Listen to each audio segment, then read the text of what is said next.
Dear students, good morning. Subject Physics, Class 11th. Myself D.K. Salgotra, आपका Physics Guide. Today we are going to discuss the system of units. But before that, we have to study about what is the unit. जब भी किसी भी physical quantity को major करना होता है तो उसको मेजर करने के लिए कोई ना कोई रेफरेंस स्टैंडर्ड की ज़रूरत पड़ती है. फॉर एग्जांपल कि इस बोर्ड की मैंने जो लेंथ को मेजर करना है तो मुझे ये स्केल चाहिए. इस स्केल की हेल्प से मैं बोर्ड की लेंथ को मेजर कर सकता हूँ और ये स्केल के ऊपर कुछ नंबर्स बनाए गए हैं और ये स्केल की नेचर लेंथ है और ये बोर्ड की भी हमने लेंथ को ही मेजर करना है. मतलब the standard amount of physical quantity, और फिजिकल क्वांटिटी इसमें क्या है स्केल में लेंथ. ये स्टैंडर्ड है. एक standard amount of physical quantity chosen to measure the physical quantity of same kind. मतलब standard amount of physical quantity को हम चूज करते हैं उस फिजिकल क्वांटिटी को मेजर करने के लिए जो इस क्वांटिटी के सेम काइंड है. ठीक है, उस standard amount of physical quantity को हम लोग यूनिट का नाम दे देते हैं. ठीक है, the standard amount of physical quantity जिसको चूज किया जाता है मेजर करने के लिए physical quantity of the same kind is called unit. जैसे length of board is 70 centimetre और यहां पर सेंटीमीटर एक standard amount of physical quantity है जिसको हमने बोर्ड की लेंथ को मेजर करने के लिए यूज किया.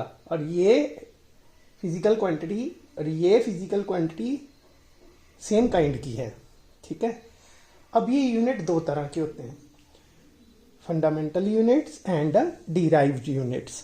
जो यूनिट्स को हम फंडामेंटल फिजिकल क्वांटिटीज को मेजर करने के लिए यूज करते हैं उसको फंडामेंटल यूनिट बोल देते हैं और जिन यूनिट्स को हम डिराइव्ड फिजिकल क्वांटिटीज को मेजर करने के लिए यूज करते हैं उनको डिराइव्ड यूनिट बोल देते हैं. सिंपल. फंडामेंटल फिजिकल क्वांटिटीज कौन कौन सी बताई थी? मास, लेंथ, टाइम. मास के यूनिट किलोग्राम, टाइम के सेकेंड, लेंथ के मीटर. उसी तरह डिराइव्ड फिजिकल क्वांटिटी बताई थी जो फंडामेंटल फिजिकल क्वांटिटीज की ही मल्टीप्लिकेशन और डिवीजन से बनती है. जैसे speed is equal to distance upon time. Clear? Distance के यूनिट मीटर और टाइम के यूनिट सेकंड और स्पीड के यूनिट क्या बन गए? मीटर पर सेकंड. ये मैंने लास्ट लेक्चर में आपको समझाया था. अब हम करते हैं system of unit, choice of standard. ये जो यूनिट हमने यूज करना है ये कैसे चूज करना है और यूनिट कैसा होना चाहिए, उसकी कैरेक्टरिस्टिक्स क्या होनी चाहिए वो समझते हैं. ठीक है, जिस रेफरेंस स्टैंडर्ड को हम लोग यूज करते हैं उसकी कैरेक्टरिस्टिक्स क्या होनी चाहिए, मतलब यूनिट्स की कैरेक्टरिस्टिक क्या होनी चाहिए. फर्स्ट कैरेक्टरिस्टिक है it should be well defined. मतलब यूनिट वेल डिफाइंड होना चाहिए. जैसे उसकी एक डेफिनेशन होनी चाहिए. जैसे किलोग्राम.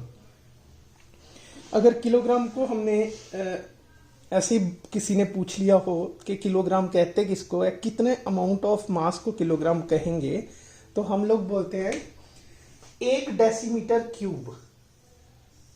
ये बना लिया मैंने, 1 डेसीमीटर क्यूब मतलब 1 डेसीमीटर या 10 सेंटीमीटर बोल लो. ब्रेड्थ भी इसकी 10 सेंटीमीटर है, लेंथ भी इसकी 10 सेंटीमीटर है और हाइट भी इसकी 10 सेंटीमीटर है. मतलब 1 डेसीमीटर क्यूब. इस क्यूब में जितना amount of water 4 degree Celsius पे आ सकता है उसको हम लोग बोलते हैं 1 किलोग्राम. 4 degree Celsius water. ठीक है, ये सारा 10 सेंटीमीटर है. ब्रेड्थ भी इसकी 10 सेंटीमीटर है. इसमें जितना पानी आ सकता ना वो अमाउंट को हम 1 किलोग्राम बोलते हैं. इट मीन्स कि जितने भी हमने यूनिट बनाए हुए हैं उनकी एक प्रॉपर डेफिनेशन चाहिए. ठीक है, तभी मैंने लिखा यहां पर it should be well defined. आगे it should be of convenient size. इसका साइज भी कन्वीनियंट होना चाहिए, ना बहुत बड़ा होना चाहिए ना बहुत छोटा होना चाहिए।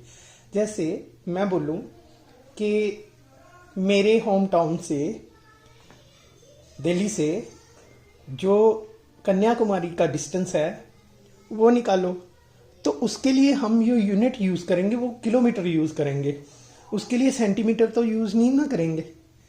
और जैसे मैंने ये पेन का मास निकालना है तो इसके लिए मैं ग्राम यूज़ करूँगा ना कि किलोग्राम यूज़ करूँगा। ठीक है, इसका मतलब ये कन्वीनियंट साइज का होना चाहिए, ना बहुत बड़ा ना बहुत छोटा। थर्ड है कि ये टाइम के साथ साथ चेंज नहीं होना चाहिए। आज किलोमीटर का जितना साइज है वो कल किलोमीटर का साइज चेंज ही हो जाए, ऐसा नहीं हो सकता। ठीक है, जितना सेंटीमीटर है आज, सेंटीमीटर की जितनी लेंथ होती है उतनी ही कल होगी, उतनी ही परसों होगी। ये टाइम के साथ चेंज नहीं होना चाहिए। और ये रिप्रोड्यूसिबल इजीली हो पाए, इसको रिप्रोड्यूसिबल होना चाहिए। जैसे ये मेरा आज स्केल टूट भी गया तो मैं नया स्केल लेके आ सकता हूँ, उसका भी सेंटीमीटर इसके साइज जितना ही होगा। ठीक है, इसको रिप्रोड्यूस किया जा सके। और it should be easily accessible, मतलब इसको यूज करना आसान हो। ठीक है, ऐसा टिपिकल इंस्ट्रूमेंट नहीं होना चाहिए या टिपिकल यूनिट नहीं होना चाहिए जिसको हम यूज ही ना कर पाए। ठीक है, इसको यूज करना, एक्सेस करना आसान हो। इट शुड बी इनडिस्ट्रक्टिबल, मतलब ये टूट ना सके। अभी आप सोच रहे होंगे ये स्केल तो टूट जाता है। हाँ, ये एक्चुअली स्टैंडर्ड नहीं है। जो स्टैंडर्ड यूनिट है वो international bureau of weight and measure, Sevres near Paris France, वहां पर रखा हुआ है। वो इंडिस्ट्रक्टिबल है। प्लैटिनम इरिडम की वो बार है, रॉड है, जो स्टैंडर्ड बना के रखा हुआ है इन्होंने ना, वो इंडिस्ट्रक्टिबल होना चाहिए। Unit should not be affected by the change in physical conditions like temperature, pressure, etc. ये टेम्परेचर और प्रेशर के साथ भी चेंज नहीं होना चाहिए। जैसे वहाँ पर जो मैंने international bureau of weight and measure के बारे में आपको बताया, वहाँ पर जो ये लेंथ का स्टैंडर्ड है या मास का स्टैंडर्ड पड़ा है, उसको उन्होंने 273.16 डिग्री केल्विन टेम्परेचर 1 बार प्रेशर में रखा हुआ है। मतलब उसकी फिजिकल कंडीशन को वो चेंज ही नहीं होने देते। इसीलिए कि यूनिट जो है वो फिजिकल कंडीशंस लाइक टेम्परेचर और प्रेशर के साथ चेंज नहीं होना चाहिए। It should B internationally acceptable. और ये नहीं आप घर पे ही यूनिट बना के बैठ गए, उसमें ये सारी करैक्टरिस्टिक भी हैं, लेकिन इंटरनेशनली एक्सेप्ट होना जरूरी चाहिए। घर पे बना के बैठ जाओ, वो नहीं काम चलेगा उससे। ये इंटरनेशनली एक्सेप्टेबल, सारा संसार इसे मानता हो, तब भी आपका ये यूनिट है वो एज ए स्टैंडर्ड यूज किया जा सकता है। ठीक है, ये सारी हुई करैक्टरिस्टिक्स यूनिट की। क्लियर? अब ये क्वेश्चन आता है कि कौन डिसाइड करता है यूनिट्स को? तो फिर एक बॉडी है जिसका नाम है general conference on weights and measure. कहाँ पर है? International bureau of weights and measure at Sevres near Paris France. इनको अथॉरिटी दी गई है कि ये इंटरनेशनल एग्रीमेंट से यूनिट्स को डिसाइड करें, और ये टाइम टू टाइम कुछ मीटिंग्स करते हैं। यहाँ पर ये यूनिट्स को चेंज भी कर सकते हैं, और ये मतलब सारी पब्लिकेशन को भी यही प्रोवाइड करते हैं। मतलब इंडिया को भी इन्होंने ही देना, सभी कंट्रीज को इन्होंने ही यूनिट्स प्रोवाइड करने हैं। इनको ये अथॉरिटी मिली हुई है। अब आते हैं हम सिस्टम ऑफ यूनिट के बारे में जानने के लिए। सिस्टम ऑफ यूनिट क्या होता है? ये कंप्लीट सेट होता है जिसमें बहुत सारे यूनिट्स होते हैं सारी ही तरह की क्वांटिटीज को मेजर करने के लिए, चाहे वो क्वांटिटीज फंडामेंटल है, चाहे वो क्वांटिटी डिराइव्ड फिजिकल क्वांटिटी। ठीक है, और system of unit is a complete set of units. System of unit क्या है? एक कंप्लीट सेट ऑफ यूनिट है which is use to measure, जिसको हम यूज करते हैं मेजर करने के लिए। किसको? All kind of fundamental and derived physical quantities. ठीक है, फिर दोबारा से, सिस्टम ऑफ यूनिट एक कंप्लीट सेट होता है यूनिट्स का जिसको हम यूज करते हैं मेजर करने के लिए सारी ही तरह की fundamental and derived physical quantities को। ठीक है, हमारे पास कॉमन सिस्टम ऑफ यूनिट है।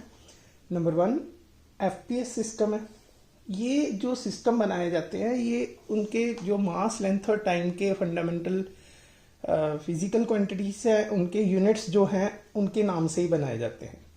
जैसे पहला है द एफपीएस सिस्टम। ये एक्चुअल में एक ब्रिटिश सिस्टम ऑफ यूनिट है, जिसमें in this system foot, F for foot, P for pound and S for second, इनको यूज किया जाता है fundamental units of length, mass and time के लिए। ठीक है, आगे आता है दूसरा the CGS system. C for centimetre, G for gram, S for second. इन तीनों को यूज किया जाता है as a fundamental unit of length, mass and time respectively. The MKS system, meter, kilogram और सेकंड को यूज किया जाएगा as a fundamental unit of mass, length, mass and time. Clear? ये है फंडामेंटल यूनिट्स। अब इनकी कुछ ड्रॉबैक्स हैं, एक बार उनको भी देख लेते हैं। जो ड्रॉबैक है सबसे पहले एफपीएस की, वो ये है कि इसमें जो मल्टीपल्स और सब मल्टीपल्स आते हैं, वो जब उनको हमने कन्वर्शन करनी होती है तो वो इनकन्वीनियंट होते हैं थोड़ा सा। जैसे एक फुट में 12 इंचेस होते हैं। It's not a metric system of unit, इसलिए इसकी जब कैलकुलेशन करनी होती है, कन्वर्शन करनी होती है, तो बहुत डिफिकल्ट हो जाता है। ये इसकी ड्रॉबैक है। अब आती है सीजीएस की ड्रॉबैक। सीजीएस सिस्टम की यही मेन कमी है कि इसके जो यूनिट्स हैं वो इन कई फिजिकल क्वांटिटीज के लिए या कई सिस्टम के लिए जो इसके ड्राइव्ड यूनिट बनेंगे वो इनकन्वीनियंटली स्मॉल हो जाएंगे, क्योंकि सेंटीमीटर, ग्राम और सेकंड स्मॉल यूनिट है। इसलिए जब कुछ हमने डिराइव्ड यूनिट बनाने हैं तो उनमें ये बहुत स्मॉल हो जाते हैं। तीसरा एमकेएस सिस्टम की ड्रॉबैक जो तीनों की ही है वो ये है कि इन तीनों सिस्टम में सिर्फ मास, लेंथ और टाइम जिन क्वांटिटीज में आएगा उन्हीं के लिए ही यूनिट बनाए गए हैं। टेम्परेचर के इनमें यूनिट नहीं है, करंट के इनमें यूनिट नहीं है।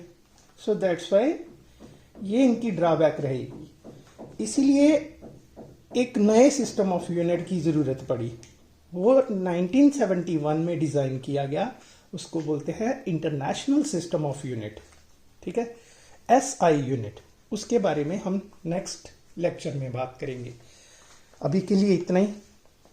मेरी बातों को इतने ध्यान से सुना उसके लिए thank you so much. All the best.